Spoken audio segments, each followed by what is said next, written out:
হেই, কি অবস্থা সবার? আশা করি সবাই ভালো আছেন এবং সুস্থ আছেন। এর আগে যে ৩ টা ভিডিও আমরা আপলোড করেছি, ওই ৩ টা ভিডিওতে আপনাদের সাথে যে ইনফরমেশন শেয়ার করা হয়েছে, আশা করি আপনাদের অনেক বেশি উপকারে এসেছে এবং হেল্পফুল হয়েছে। সো এই ভিডিওর কমেন্ট করে জানাবেন যে আরও নতুন কিছু কি জানতে চান। চলুন তাহলে আজকের ভিডিওটি শুরু করি। শুরুতে হচ্ছে আমরা এমন একটা টুল নিয়ে জানবো যে টুলটা হচ্ছে আমাদের অনেক বেশি প্রয়োজন পড়বে আমরা যখন ফ্রিল্যান্সিং কাজ করতে যাব। সেটার নাম হচ্ছে নোটপ্যাড। এটা হচ্ছে আপনাদের কোনো ইনস্টল করতে হবে না। আপনাকে সার্চ বারে যেতে হবে, যাওয়ার পরে নোটপ্যাড লিখতে হবে।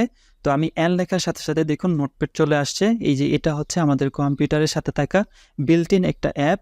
এটাকে আমাদের ইনস্টল করার প্রয়োজন নেই। এটা হচ্ছে আমরা যখন উইন্ডোজ দিব তখন এটা অটোমেটিক্যালি আমাদের কম্পিউটারে চলে আসবে। এবং আমি এটার লেফট বাটন ক্লিক করে এখানে অন করলাম। অন করার পরে আমার সামনে এরকম একটা উইন্ডো চলে আসছে। তো এটাকে চাইলে আমি যে এখানে ক্লিক করে একেবারে ফুল স্ক্রিন করে দেখতে পারি, অথবা এটা ছোটোই থাকুক, আমি ছোটো হিসেবে ব্যবহার করি।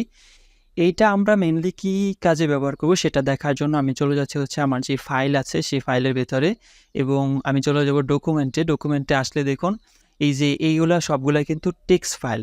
এটার নাম হচ্ছে নোটপ্যাড এবং এগুলা সব টেক্সট ফাইল হিসাবে সেভ হয়। যেমন ইউটিউব চ্যানেল ইনফরমেশন নামে একটা আমি তৈরি করছি। এখানে হচ্ছে আমি নতুন একটা ইউটিউব চ্যানেলের নাম সিলেক্ট করতে হবে, যার কারণ হচ্ছে আমি এখানে অনেকগুলো নাম লিখে রেখেছি এবং এখান থেকে যে কোনো একটা বেছে একটা নাম সিলেক্ট করে নিব। তো এছাড়াও কিন্তু আরও অনেকগুলো আছে। আমরা আর ইউটিউবের ভিডিও যে ট্যাগ, টাইটেল, ডিসক্রিপশন সেগুলো আমি হচ্ছে এখানে লিখে রাখি। তো আপনি যেটা করবেন, আপনার গুরুত্বপূর্ণ মেইল থাকবে যে এই ক্লায়েন্টের মেইলগুলা এইগুলা, এই ক্লায়েন্টের নাম এটা, মেইল এটা, তারপর হচ্ছে তার যত বিজনেস ইনফরমেশন আছে সেগুলো আপনি এই টেক্সট ফাইলে আপনার কম্পিউটারে লিখে রাখবেন। তারপর হচ্ছে এমনও হতে পারে যে আপনার ক্লায়েন্ট চাইলো যে আপনার 10টা মেইল আপনাকে হচ্ছে খুঁজে বের করে দিতে হবে। তো সেই 10টা মেইল আপনি হচ্ছে এই টেক্সট ফাইল হিসাবে সেভ করে রেখে তাকে মেইলের মাধ্যমে সেন্ড করে দিতে পারেন।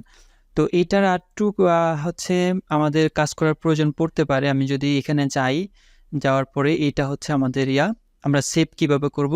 এই যে কোনো কিছু লেখার পরে লেখার পরে ফাইলে চলে যাব এবং সেভ অ্যাসে চলে যাব। যাওয়ার পরে এটা মেইনলি সেভ হয়ে আছে আমাদের ডকুমেন্ট যে ফোল্ডারটা আছে সেই ফোল্ডারের ভিতরে। আপনি চাইলে ডেস্কটপ অথবা অন্যান্য যে ফোল্ডারগুলো আছে সেখানে তৈরি করতে পারেন। আমরা দেখতে পাচ্ছি এখানে ডট টেক্সট একটা এক্সটেনশন আছে। এই ডট টেক্সট এক্সটেনশনটা থাকবে। আমরা জাস্ট এই যে স্টার চিহ্নটা আছে এই জায়গায় হচ্ছে আমরা এই ফাইলটার নাম দিয়ে দেব। নাম দিয়ে জাস্ট সেভে ক্লিক করে দিলে এটা হচ্ছে সেভ হয়ে যাবে। আর এখানে যদি আপনার মনে হয় যে এই ফন্ট আর একটু বড় করবেন বা ছোট করবেন, তাহলে ফরম্যাট ফন্ট অ্যান্ড দেন হচ্ছে এখানে এসে আমরা এখান থেকে ফন্ট চেঞ্জ করে দিব। আর এখান থেকে হচ্ছে এটার যে স্টাইল আছে সেটা পরিবর্তন করে দিতে পারি, এবং এটার সাইজ যদি আর একটু বড় করে দিই তাহলে এটা বড় হয়ে এখানে ওকেতে ক্লিক করে দিলে ওইটা হয়ে যাবে। সো এ হচ্ছে আমাদের নোটপ্যাড। আমি এখান থেকে ক্লোজ করে দিচ্ছি এবং এরপরে আমরা আরও একটা টুল নিয়ে জানবো যেটা হচ্ছে আমাদের কম্পিউটারের সাথেই থাকে।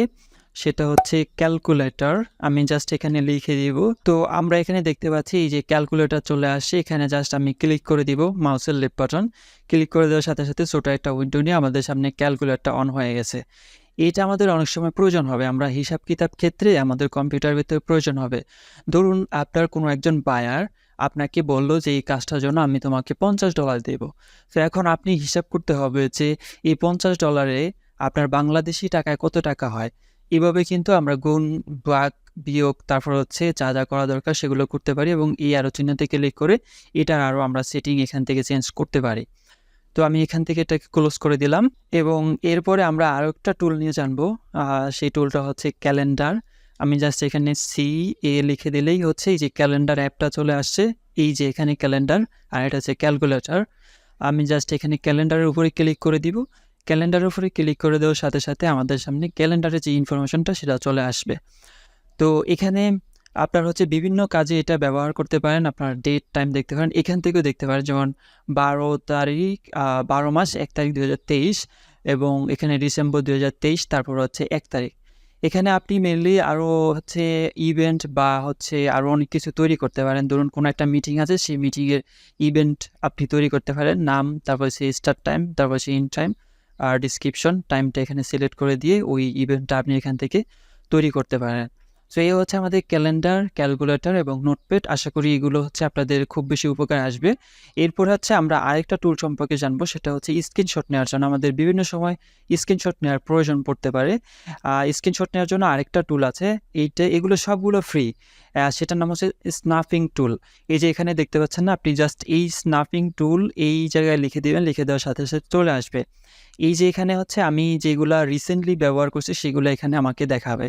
আমি এটার উপরে ক্লিক করে দিলাম, মাউসের লেফট বাটন ক্লিক করে দেওয়ার সাথে সাথে আমাদের সামনে কিন্তু স্নাফিং টুলের যে উইন্ডোটা সেটা চলে আসে। আমরা এটা বড় করতে পারবো না, এটা এরকম ছোট টুলই থাকবে এবং আমরা এখানে নিউতে ক্লিক করব যেহেতু আমরা স্ক্রিনশট নিতে চাই। এবং আমাদের মাউসের কাজটা হচ্ছে প্লাস আইকন ধারণ করবে, আর এখানে যে আমাদের স্ক্রিনটা আছে এটা ব্লোয়ার হয়ে যাবে। সো আমি যতটুকু নিতে চাই অতটুকু সিলেক্ট করে দিলেই একটা স্ক্রিনশট চলে আসছে। সো এটা যদি আমি সেভ করতে চাই ইয়েস, আর না করতে চাইলে নো দিয়ে হচ্ছে আপনার যেই ইনফরমেশনটার স্ক্রিনশট দিবেন ওইটাকে আপনি অন করবেন। ধরুন আমি এক্সাম্পল স্বরূপ ফাইলের স্ক্রিনশটটা নিতে চাই। তো এখন আমি চলে যাব সার্চ বারে, গিয়ে লিখে দেবো স্ন্যাপিং টুল। যেহেতু আমি এখানে অলরেডি এটাকে ব্যবহার করেছি, এটাকে এখানে সহজেই অ্যাক্সেস পেয়ে যাব এবং আমার সামনে চলে আসলো। আসার পরে আমি হচ্ছে এখান থেকে নিউতে ক্লিক করে দিব। নিউতে ক্লিক করে দেওয়ার সাথে সাথে আমাদের সামনে মাউসের যে কার্সরটা আছে ওইটা প্লাস আইকন ধারণ করবে এবং স্ক্রিনটা হচ্ছে এরকম ব্লার হবে। তো যতটুকু আমার দরকার, ধরুন এখান থেকে এতটুকু আমার দরকার, আমি জাস্ট মার্ক করে সিলেক্ট করে দিলাম এবং ডান, আমার এটা হয়ে গেল। সো এইটা যখন আমার হয়েছে আমি এটাকে একটু বড় আছে আর একটু ছোট করি। এইটা হচ্ছে আমাদের স্ক্রিনশট আর ওইটা হচ্ছে ফাইল। আমি এটাকে এখান থেকে মিনিমাইজ করে দিই, তাহলে বুঝতে সুবিধা হবে, এবং এটাকে আরেকটু বড় করে দিই। এখানে আরও কিছু কাজ করা যায়, আমি শর্টকাটলি আপনাদেরকে দেখিয়ে দিচ্ছি। যদি এর ডিটেল যদি জানতে চান তাহলে আমাদের এই ইউটিউব চ্যানেলে কিন্তু পুরাতন বেসিক কম্পিউটার কোর্স আছে যেগুলো একদম ফ্রি, একদম ডিটেলি দেখানো হয়েছে। আমি আশা করি সেই ভিডিওগুলো যদি আপনার দেখার প্রয়োজন হয় তাহলে আপনি দেখবেন। এই যে এখানে একটা পেন আছে, এই পেনের আপনার হচ্ছে আছে, এখান থেকে আপনি হচ্ছে সিলেক্ট করে দিতে পারেন। ধরুন আপনার ক্লায়েন্টকে একটা স্ক্রিনশট পাঠানোর প্রয়োজন পড়তে পারে যে এতটুকু লেখা আমি বুঝতে পারতেছি না, বা এতটুকু লেখাই সবচেয়ে গুরুত্বপূর্ণ, বা এতটুকু কাজই আপনি হচ্ছে আপনার ক্লায়েন্টকে দেখাবেন ইনফরমেশনটা, তাহলে আপনি এইভাবে মার্ক করে দিতে পারেন। তারপর হচ্ছে এখান থেকে আপনি কালার চেঞ্জ করে এইটাকে হচ্ছে এইভাবে মার্ক করে দিতে পারেন। আবার এখানে হচ্ছে হাইলাইট করার অপশন আছে, এই যে এই হাইলাইট অপশন, এখানে ক্লিক করে আপনি হচ্ছে এগুলোকে এভাবে হাইলাইট করে দিতে পারেন যে ক্লায়েন্ট তোমার জন্য বা আমি এই কাজটা করছি, এতটুকুই তোমার সবচাইতে ইম্পর্টেন্ট, তুমি এই জিনিসটাই সবার আগে দেখবা। আমরা মেইনলি যখন এইভাবে মার্ক করে অথবা হাইলাইট করে কোনো কিছু দেই তাহলে হচ্ছে ওই জিনিসটার উপরে আমাদের সবার আগে চোখ পড়ে।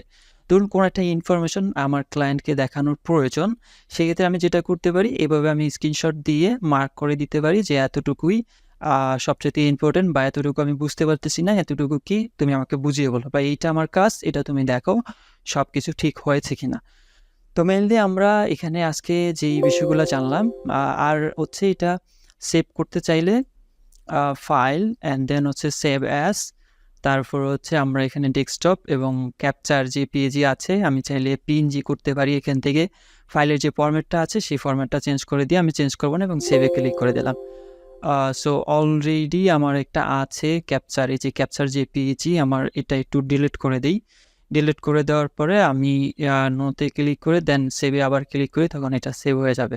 এই যে এখানে চলে আসছে, আমি এটাকে মিনিমাইজ করে দিই, এখান থেকে এটাকে অন করি, তখন হচ্ছে আমরা ক্যাপচার যে পিএজি নামে এই যে স্ক্রিনশটটা আছে ওইটা ইমেজ আকারে পেয়ে যাব। তো মেইনলি কম্পিউটার কোর্সের এই 4টা ভিডিওই আমাদের যেগুলো ইনফরমেশন দরকার সেগুলো আপনাদের সাথে আলোচনা করছি।